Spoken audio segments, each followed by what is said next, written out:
I recognize the honourable member for Dartmouth South. Thank you, Madam Speaker. I want to rise and say a few words to what we think is the most challenging bill for sure of this session. Every day I go out into the hallway after question period and I hear the Premier answer questions put to him by the media, and then sort of like mini QP out there. And then I also respond to those questions, and the Premier often says, we're doing what we can.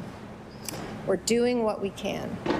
And I think that this bill is a really clear example of not doing what you can.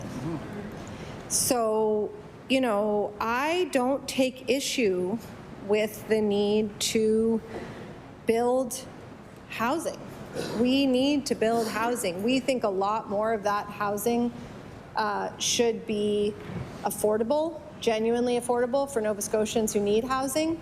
We think that's what's within the government's power, but that's not what this bill is about. Notwithstanding the fact that every time we've asked about this bill or debated about this bill, that's the answer we get. We say, how are you protecting renters? We hear, we have to build housing.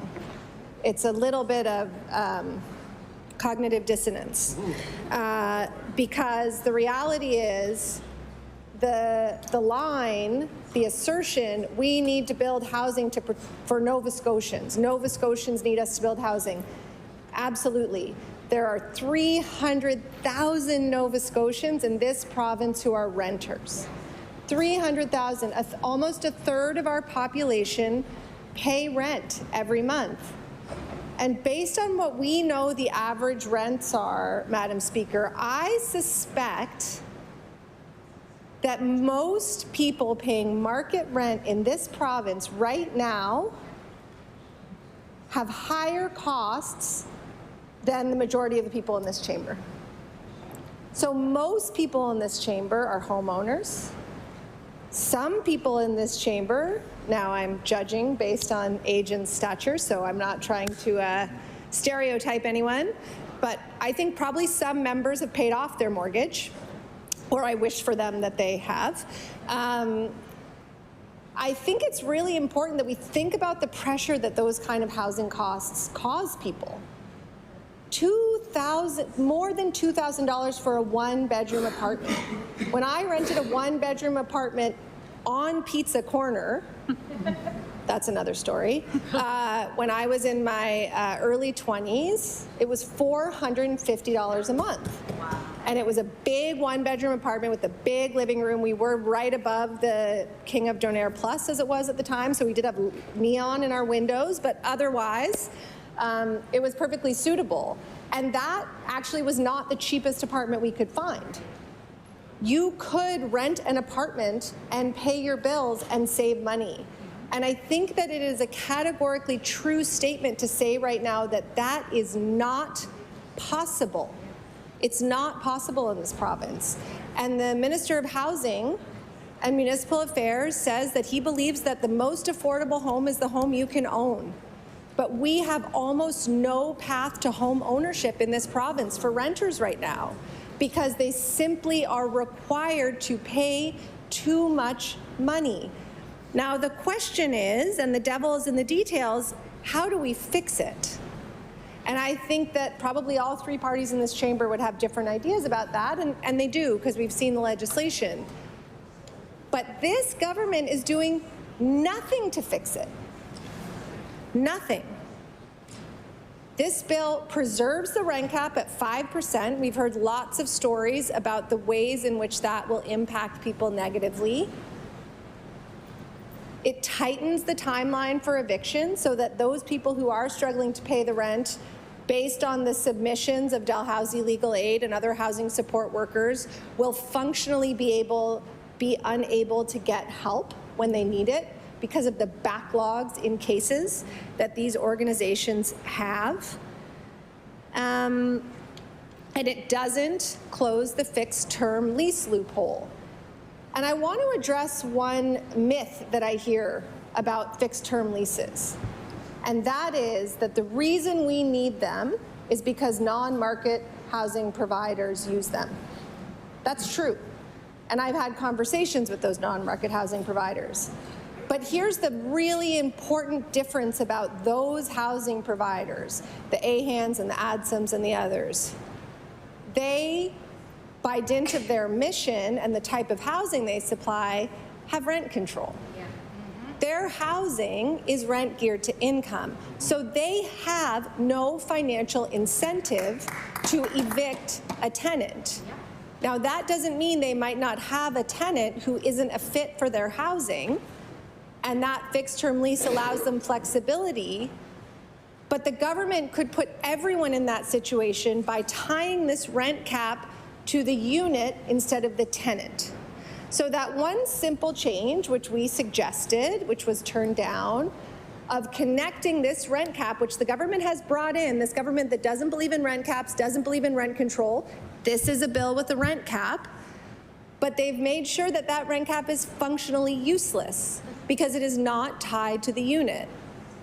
And therefore, any landlord has the incentive, if they are under financial pressure or a bad actor, but many are just under extreme financial pressure, to evict. This bill gives landlords the incentive to evict people. And that might be something we could stomach and call an ideological difference if we had more than a 0% vacancy rate in this city, certainly, and not much higher in the rest of the province, but we don't. And so when people get evicted, and when people get evicted in this way, I should say, when people's fixed-term leases are not renewed and then the new tenant comes in and pays $1,000 more, those people cannot find a place to live. And we have heard story after story of them leaving the province, moving back home, in the worst cases becoming homeless. Every single MLA office has heard these stories. And so I think it's so important to impress upon this government how little they are doing with this bill. This bill brings no balance. There is nothing in this bill that protects renters. Yes, there's a rent cap in place. There's a 5% rent cap in place. So for the small number of people who have periodic leases, are able to hold on to them, their rents will be capped at 5%. But we heard from my colleague, the member for Halifax Citadel Sable Island, what that means in real life. 5% is not nothing. And 5% compounded turns out to be quite a lot. That 5% is the highest in the country. Do we have the highest incomes in the country? Do we have the highest number? Do we have the highest vacancy rate in the country? No, but we have the highest rent cap in the country. Why? Because Cabinet decided that behind closed doors with no rationale. It's not tied to CPI. It's not decided by the UARB, as our colleagues in the Liberal Party have suggested. It's a number that someone literally pulled out of a hat, because there's no formula that gives us that number. And so, you know, the last thing that I want to say is that when this bill was introduced, after many requests to see the Davis Peer report on tenancy on a compliance enforcement unit, the minister, after saying that that report didn't recommend a compliance enforcement unit, which we know it does, it's been tabled in the House, decided not to go ahead with that. And that would have been balance. That was something that landlords wanted and tenants wanted, that would give some measure, not enough, but some measure of balance to ensure that everyone can avail themselves of the rules and the regime that the minister likes to reference in this House so often. The reality is, as we have told in story after story, many people don't actually get to use the system as it was designed. It's abused, it's not as accessible to everyone, it's extraordinarily hard to navigate without help. And on the topic of health, I want to address comments that have been made by the government many times this session that infer that we are not giving Nova Scotians the true information about residential tenancies.